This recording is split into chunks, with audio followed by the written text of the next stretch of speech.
My name is Krista. I am 33 years old. When I was 9, my mother sold me. Today, I am successful. People see the businesswoman, the confidence, the wealth. But my life began with betrayal long before I understood what that word meant. When I was born, my father looked at me with disappointment. He wanted a son. I was a daughter. That was my first mistake. My father drank every night. He shouted at my mother. He threw plates and broke furniture. Our home was always full of fear. When I was 7 years old, he left us. He never looked back.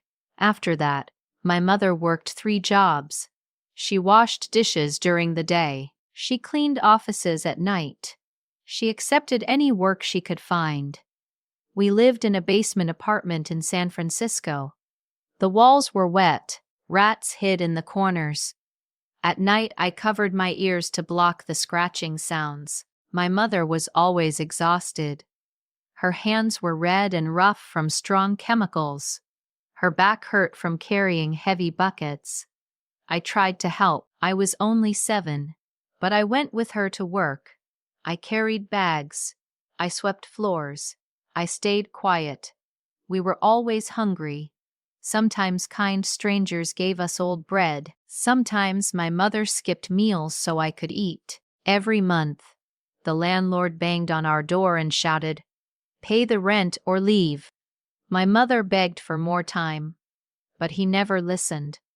I loved my mother. She was all I had. I believed she loved me too. Then, one winter night, everything changed. She woke me up in the dark. "Get dressed, Krista. We are going somewhere," she said. I was confused, but I obeyed. We walked through the freezing streets until we stopped in front of a large house with iron gates and stone steps. My mother knocked. A woman in a black dress opened the door. She looked at me like I was something unwanted. Inside, an elderly couple sat in a beautiful room filled with expensive furniture. The man wore a suit. The woman had rings on every finger. My mother pushed me forward. "This is Krista. She is 9 years old. She is healthy. She can work." The man studied me. "Can she clean? Can she cook?" "Yes," my mother replied quickly. "She is a good girl, very quiet." Then the woman said, "We will give you $9,000. My heart stopped. I looked at my mother, but she wasn't looking at me. She was staring at the money on the table. I grabbed her hand. "Mama, what is happening?" She pulled her hand away. I held her coat. "Mama, please don't leave me." Then she said the words that destroyed my childhood. "Krista, if you follow me, you are no longer my daughter. I will never forgive you." She took the money and walked out. She did not look back. That night, I understood. My mother had sold me. The couple's name was Mr. and Mrs. Henderson. They were rich, but they were cold. They didn't want a child. They wanted a servant. Mrs. Henderson gave me a small room in the attic. It was dark and freezing. She gave me old clothes and a long list of chores. Every morning, I woke up at 5 a.m. I cleaned the kitchen, washed floors, polished silver, and prepared breakfast. If I made a mistake, she hit me with a wooden spoon. If I worked too slowly, she locked me in the attic without food. I cried every night.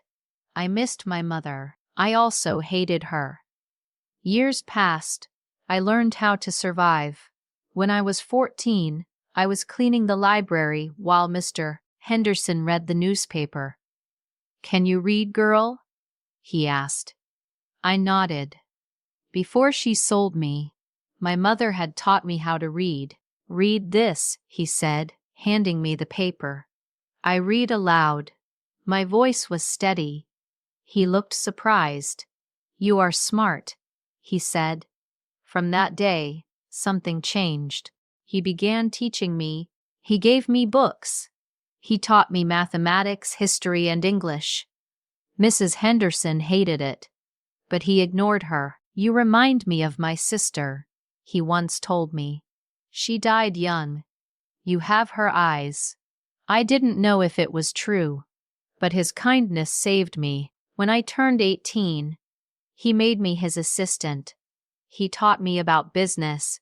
He owned fashion stores across New York. He was strict, but fair. "If you work hard, you will succeed," he told me. So I studied every night.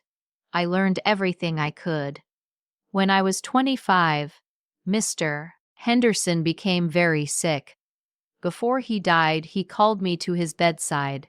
"Krista," he said softly, "you are like a daughter to me. I am leaving you my company." Mrs. Henderson was furious, but the will was clear. Everything was mine. At 28, I became the owner of a fashion empire. I expanded the business. I opened stores in Paris, London, and Tokyo. People called me Miss Krista. I was respected. I was powerful. I was rich. But I never forgot the basement apartment. I never forgot the hunger. I hired people who had nothing. I gave them opportunities. I treated them with dignity. One cold December evening, as I left my office, I saw an old woman sitting on the sidewalk. She was wrapped in torn blankets. Her hands were shaking. A cardboard sign in front of her read, "Please help." Something about her face felt familiar. I walked closer. Then I saw her eyes. It was my mother. She looked old and broken. Her hair was gray and dirty. Her face was thin. She didn't recognize me. I knelt beside her. "Do you have family?" I asked. "I had a daughter once," she said quietly, "but I lost her." My heart trembled. "You didn't lose her," I said. "You sold her." Her face went pale. Slowly, she looked at me. "Krista." Her eyes filled with tears. "I am sorry. I was desperate. I had no money. I thought you would have a better life." Part of me wanted to walk away. Part of me wanted revenge. But another part remembered that she was still my mother. I helped her stand. "Come with me," I said. I took her home. I gave her clean clothes, warm food, and a soft bed. The next morning, she cried again. "I don't deserve your kindness," she whispered. "Maybe you don't," I replied gently, "but I will not become what you were. I will not abandon you." She stayed with me after that, not as the mother who sold me, but as the mother who needed me. A few months later, there was another knock at my door. An old man stood there, thin and weak. "Krista," he said, "I am your father." I hadn't seen him in 23 years. He fell to his knees.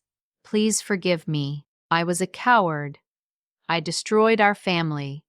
I looked at him. I looked at my mother behind me crying silently. I took a deep breath. "Come inside," I said.